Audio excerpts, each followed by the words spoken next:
Process हम start करने जा रहे हैं। लाइफ प्रोसेसेस में पहला टॉपिक हमारे पास है मूवमेंट और लोकोमोशन। मूवमेंट और लोकोमोशन तीन टाइप से हम डिफाइन करते हैं। सबसे पहला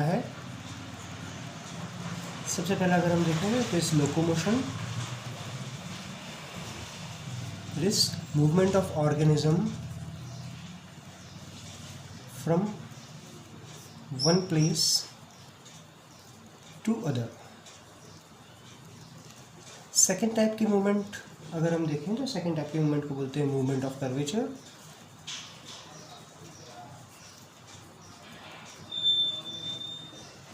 या movement of body parts.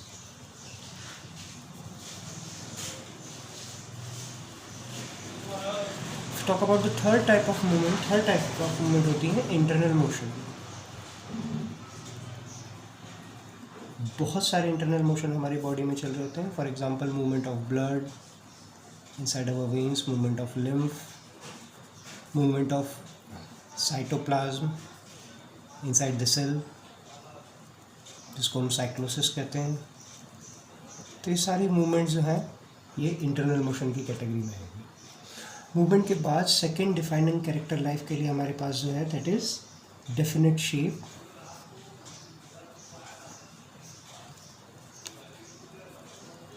And size. Her organism का एक डेफिनेट शेप होता है, एक डेफिनेट साइज होता है। लुक अराउंड अस, बहुत सारे ऑर्गेनिजम्स हमारे आसपास होते हैं लेकिन उनका एक फिक्स शेप और फिक्स साइज होता है। फिर talk about a sparrow,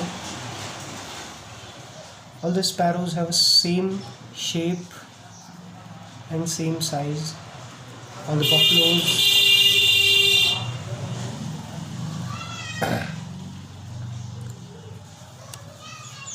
all the cows look similar. Okay, so every organism has a definite shape and a definite size. Other than these, if you see, there is characteristic similarities between offsprings to their parents, leaves of a tree,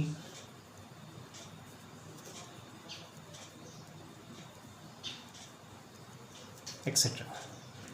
So these similarities show that organisms have a definite shape and a definite size. The third thing which we are going to see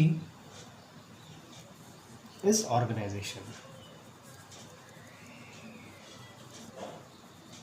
Every organism has a definite body organization. That organization may be of a cellular level, of a tissue level, of organ level or organ system level, but if there is life, there must be some organization or some division of labor.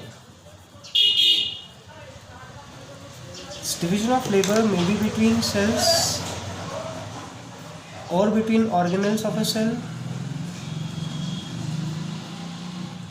or between tissues or between organs. There must be a definite organization between any living organisms or there must be an organization in the living body. अगली चीज़ जो सबसे important हमारे पास आ रही है, जिसको देख के हम बता सकते हैं कि लिविंग का कैरेक्टरिस्टिक है या नहीं है, तो that is growth and development. पहले हम ग्रोथ को समझ लें, फिर डेवलपमेंट के हम बाद में बात करेंगे। ग्रोथ की अगर हम बात करें तो हर लिविंग ऑर्गेनिज्म बर्थ ले रहा है, बर्थ के बाद वो ग्रो कर रहा है और एक अडल्ट में कन्वर्ट हो रहा है। तो ये जो साइकिल चल रही है फ्रॉम बर्थ टू अडल्टहुड, ये जो प्रोसेस हो रही है दैट इज ग्रोथ।